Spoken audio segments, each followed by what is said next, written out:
Hey everyone, welcome to r/Tales from Tech Support, where we get to have a little chuckle at the technologically disadvantaged. I'm Uncle Reddit, and have I got a story for you? Actually, right now I've got 3 originals provided to us by you, Shrafnik. Thank you so much, sir. I appreciate the stories. Let's get started. Luddite. Noun. Derogatory. A person opposed to new technology or ways of working.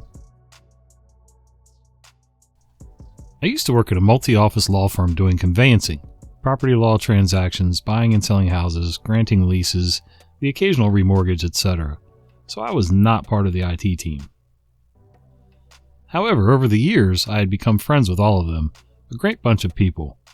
They were primarily based in another office, and as I was decently good with computers and anything related, they started asking me to help out. I had my own work to do, but would always agree to help them with the things like software deployments, troubleshooting user issues, setting up and moving workstations, etc. when they needed someone on site. I liked those guys, and it was a nice change from my actual work. One of the departments in our building was known as the Luddites, as they all shared an ignorant attitude to all things technical. A weird combination of suspicion, stubbornness, and anger. Here are some of my experiences with them.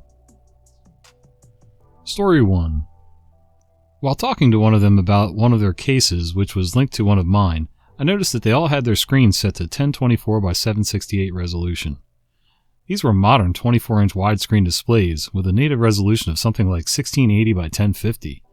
So not only was everything stretched to literally fit a 4:3 resolution onto a 16 by 10 screen, but the non-native resolution made the image look all blurry and generally awful. Of course, being the Luddites that they were, they all initially refused to let me improve their experience by setting their displays to the native resolution. I pestered away, and eventually Luddite 1 grudgingly let me change hers.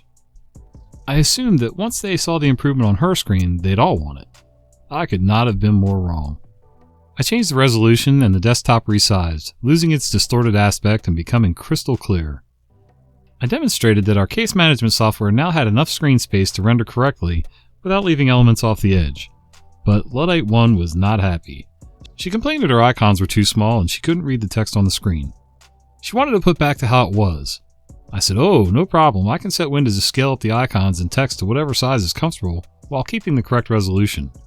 But by this point, Luddite 1 was panicking and physically covered the mouse and keyboard with her arms, refusing to let me change anything else and make it worse.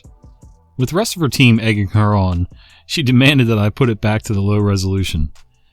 Defeated, I did as she asked, and she smugly continued working on her janky, distorted screen. Yeah, I knew an old guy like that once when I worked on a carpentry crew. He just refused to really embrace the age of power tools and air nailers. He hand nailed every piece of trim. He hand nailed every cabinet into place, and if it required screws, he used a bit and brace. He used a speed driver, or just sat there and turned it by hand. Guy had 4 arms like Popeye. Power saws? No thank you. He used a handsaw. And he had quite the selection in his truck. He had, oh my gosh, he must have had a dozen different regular handsaws from, framing handsaws all the way up to really fine, refined trim handsaws. His miter box of choice was not electric.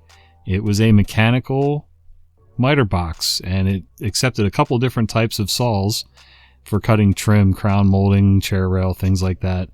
And don't get me wrong, I mean, this guy was great. He was meticulous with the details and stuff, but production at that point, once power tools came along, needed to bump up a little. We needed more production out of people, and he just could not keep up.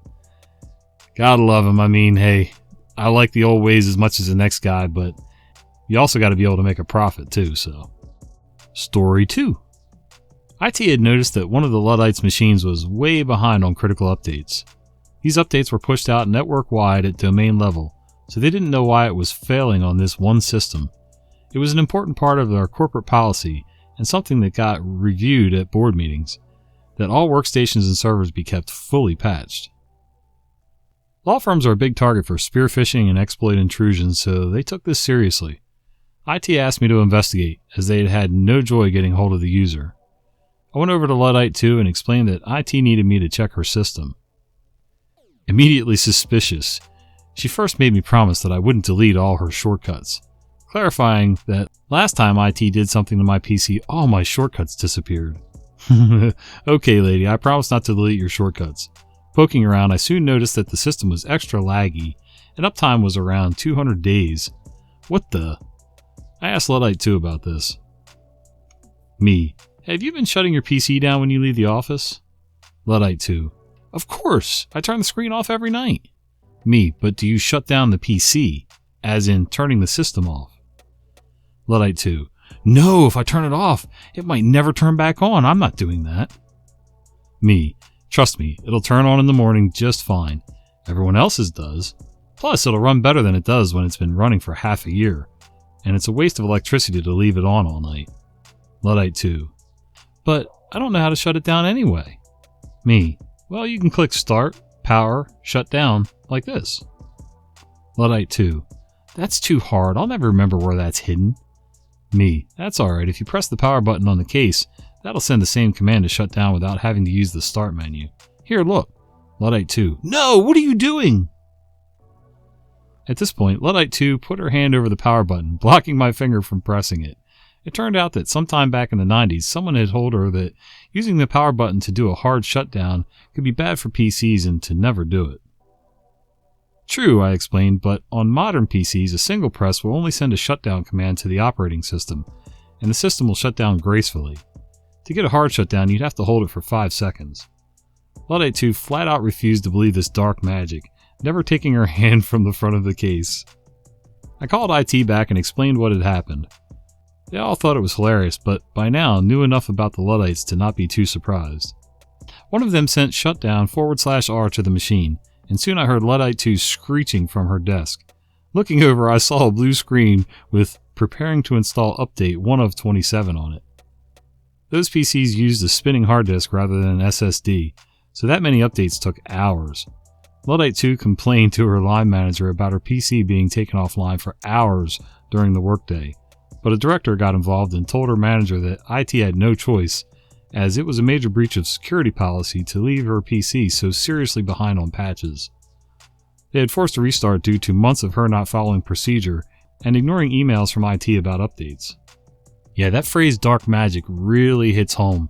So many of these people are so afraid that, you're going to mess up their technological mojo somehow if you teach them something new about equipment.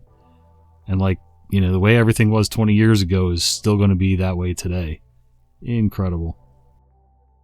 Story number 3. Each department had its own high-speed laser printer for black and white, and a multifunction copier for color and scanning. One day, Luddite 3 came over to my desk. Our printers stopped printing. I keep sending my letters and they don't come out. Please, can you fix it? We had an external maintenance contract for the printers, but I often got asked by people in the first instance and didn't mind. Why wait a day for an engineer when it's something simple like a paper jam to be cleared or a fresh developer unit to be installed? Me. Sure, is there an error message? Luddite 3. No, nothing, it just won't print. Me. Alright, let's have a look. I went over and there was an error message. Toner out. I replaced the toner cart and cleared the print queue on the server, as Luddite 3 had sent the same 3 documents 50 times. The printer went back into action. I thought this was a little weird as everyone, even these Luddites, had been replacing their own toner without my help for years. The next day, Luddite 3 came over again. Luddite 3. Sorry, our printer's broken again. Me. Okay, give me a minute and I'll be over. The error this time? Replenish A4 paper. Now I was really puzzled. This department went through 1 or 2 packs of 200 sheets every day. They must refill the paper drawer all the time. Even so, I put a new pack in and printing resumed. Later, all became clear when a friend of mine filled me in. He had overheard Luddite 3 gloating to Luddite 2 about how she couldn't be bothered to replace toner or paper anymore, but had figured out that if she played dumb, I'd come and do it for her. Luddite 2 was enthusiastic about trying this little scam herself. Now understanding what was going on, I was ready for Luddite 2 when she came over the next day. Luddite 2. Hi, can you help? Both our printers are broken. Could you have a look? Me. Oh dear, that's bad luck. Tell you what, I'll email the support company now and ask for an engineer to attend tomorrow. Luddite 2. What? Can't you just have a look? Me. I would, but we have a support contract in place to service the printers. Don't worry, the engineer will be here tomorrow. Luddite 2 went back to her desk. None of the Luddites refilled the printers, so they had to print to a nearby Teams printer instead, much to their annoyance. The next morning, an engineer came in and refilled the paper drawers, then promptly left. A waste of his time, but at least I never got called over again to refill the paper. That's too funny. They can't be bothered, so they're going to bother you and take advantage of you. Wow, they really thought they had a good thing going there, didn't they? And back to our regularly scheduled stories. First and last day on the job. This happened in the late 80s. I was working in computer sales while finishing my CS degree. I had applied and gotten a tech support position from a prestigious local business systems retailer. My first day on the job, my first assignment, was to wire and install a new computer at a local chapter of a national nonprofit organization's office.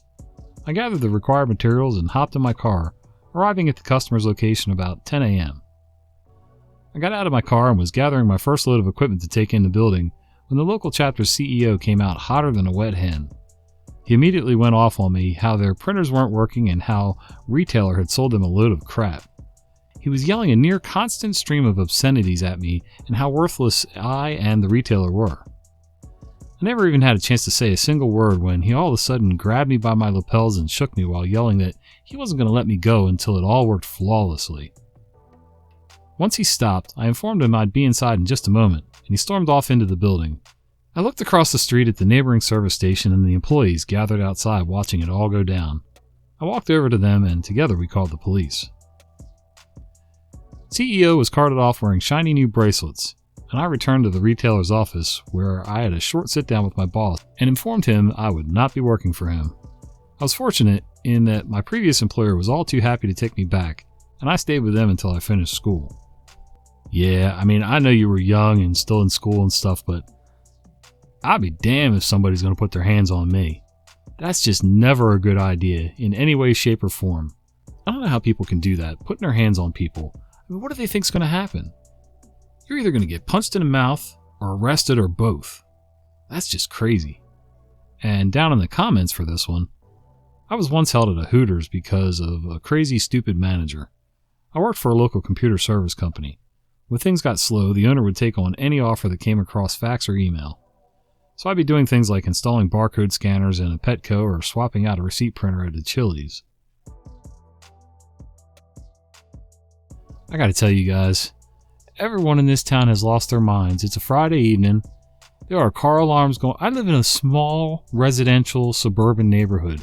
There are car alarms going off, trucks screeching by, dogs barking. Holy cow. Losing my mind. Oh, and the people in my own house that don't know when to shut up. Alright, back to the story. Side note, I once traveled to a nearby town to replace the logic board on a receipt printer at a Chili's. I got there with the new board and disassembled the printer. They had sent me a board with a male connector, and the printer had a male connector. There were individual wires going to each pin. The Chili's tech support actually asked if I had a soldering iron, and if so, could I solder the wires to the pins. I lied and said I didn't have the soldering iron. They sent a new board. Similar issue, my boss handed me a box with a main board in it one day and asked me to deliver to Hooters and install. Cool. I drove there, went inside and introduced myself. They were happy to see me and directed me to the Down Micros terminal. I popped it open and they had sent a board for an entirely different terminal. I tried explaining to the manager that this part wouldn't fit his register. He went off. So unknown to me, this was the fourth time that Hooters IT had sent the wrong part, and other guys from my company had shown up to try to fix the problem only to discover that they had the wrong part. The manager's yelling at me. I asked to get on the phone with their tech support. So I get ushered to the office and put on the phone with whoever does IT for Hooters. I explained my predicament to him. He laughed and told me that I should just tell the manager that they sent the wrong part and that they'd shipped the correct one. Manager had been told this a few times already. He yelled, "You're gonna fix this!" He had to go somewhere to get more... That's funny. Hold on. He had to go somewhere to get more cocaine. And told the bouncers, maybe not actual bouncers, but big meathead guys, that I wasn't allowed to leave until the register was fixed. They stood around me for about 20 minutes after the manager left. Then one guy had to go bust tables, and a few minutes later, the other started flirting with a waitress. I took advantage and walked my ass out of there. The waitresses were all really sweet to me. When walking out, one of them asked, "Is it fixed?" Sprinting to the door, I replied, "Nope." She said, "It's a piece of crap anyway." When I got back to the shop, my boss asked me how it went, and I gave him the synopsis and explained that I'd never be going back. Oh my god, that is too funny. It's funny and sad. What is this, like some criminal organization? You know, you're going to have the bouncers hold him there while he fixes it and makes it right with the wrong part? Who the heck do people think they are? Well, thanks for hanging out with me today, guys. If you've enjoyed this content, do us a favor. Give this video a thumbs up, click the subscribe button, and click that little bell icon so you don't miss the fat guy with the beard telling you stories. See ya.